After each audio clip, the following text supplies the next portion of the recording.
गांधी को मिला चंद्रशेखर आजाद का समर्थन। बिहार की वोट यात्रा और चुनाव आयोग पर आए साथ चुनाव आयुक्त के भविष्य पर कर दिया बड़ा दावा। बिहार में क्या कोई बड़ी खिचड़ी पक रही है और महागठबंधन में क्या एक और नेता की एंट्री होने वाली है? पर्दे के पीछे जो कहानी चल रही है उसका सत्य आपके सामने रखेंगे, लेकिन उससे पहले देखिए कि कैसे अचानक चंद्रशेखर आजाद राहुल गांधी के समर्थन में उतर आए हैं और चुनाव आयोग ने वो कर दिखाया है जो यूपी में भी कोई नहीं कर पाया। चंद्रशेखर आजाद ने मुख्य चुनाव आयुक्त ज्ञानेश कुमार के भविष्य पर ऐसा ज्ञानवर्धन किया जो न राहुल गांधी कर पाए और न ही इंडिया गठबंधन का कोई दूसरा नेता।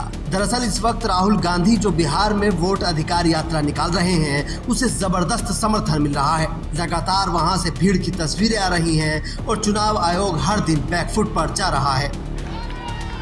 भाई और बहनों, आपको रोजगार नहीं मिलता, बिजली के बिल फर्जी आते हैं, महंगाई बढ़ती जाती है, 65 लाख वोटर आपके काटे जा रहे हैं। सही बात है? बस ये नहीं अलाउ करना, इसलिए हमने ये यात्रा शुरू की है। पूरे बिहार में ये यात्रा जाएगी और बिहार का हर युवा कहेगा वोट चोर, वोट चोर, वोट चोर। अब चंद्रशेखर आजाद ने भी राहुल गांधी का समर्थन करते हुए कहा है कि मैं दावे के साथ कह रहा हूं कि सेवानिवृत्ति के बाद वो किसी राजनीतिक दल में शामिल हो जाएंगे, क्योंकि उनकी भाषा एक जिम्मेदार अधिकारी की नहीं बल्कि एक नेता की थी। सवाल ये है कि चुनाव आयुक्त कब जवाबदेह होंगे, कब वो डेटा देंगे, देश ये देख रहा है। यही बात राहुल गांधी भी उसी दिन से बोल रहे हैं जब से उन्होंने चुनाव आयोग के ऊपर वोट चोरी का आरोप लगाया है। सोचिए, बिहार में वैसे ही बेरोजगारी एक बड़ा मुद्दा था और अब राहुल गांधी वोट अधिकार यात्रा लेकर निकल पड़े हैं।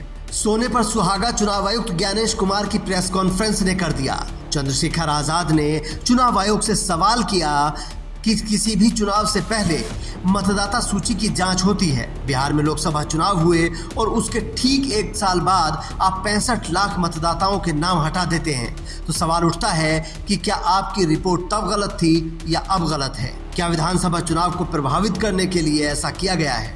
दरअसल जब संसद में पूरा विपक्ष आयोग से वोट चोरी पर जवाब मांग रहा था तब उसमें चंद्रशेखर आजाद शामिल नहीं थे। कई पत्रकारों ने उनसे सवाल भी किया था, लेकिन समझने वाली बात यह है कि वो इंडिया गठबंधन का हिस्सा नहीं है, इसलिए उनके साथ प्रोटेस्ट में कैसे जा सकते थे। लेकिन अब ऐसा लग रहा है जैसे बिहार से वो रास्ते खुल रहे हैं और राहुल गांधी की वो मुहिम रंग ला रही है जिसके तहत वो चंद्रशेखर आजाद को बिहार में किसी भी हाल में अपने साथ देखना चाहते थे। अब सोचिए कि अगर बिहार में चंद्रशेखर आजाद इंडिया गठबंधन का हिस्सा हो गए तो अखिलेश यादव क्या करेंगे, क्योंकि वो किसी भी हाल में अपने साथ चंद्रशेखर आजाद को नहीं देखना चाहते थे। लेकिन राहुल गांधी अपने करीबियों को पीछे नहीं छोड़ते हैं। तेजस्वी यादव के लाख मना करने पर भी पप्पू यादव कांग्रेस का हिस्सा हैं और कांग्रेस का गठबंधन आरजेडी के साथ चल रहा है। मतलब अगर राहुल गांधी यूपी में दूर की सोचेंगे तो चंद्रशेखर आजाद को साथ में लेकर चलेंगे, क्योंकि तमाम राजनीतिक पंडितों का कहना है कि आज किसी का भी हो लेकिन कल तो चंद्रशेखर आजाद का ही है। इसीलिए बिहार में चंद्रशेखर आजाद की राहुल गांधी से करीबियां बढ़ती जा रही हैं।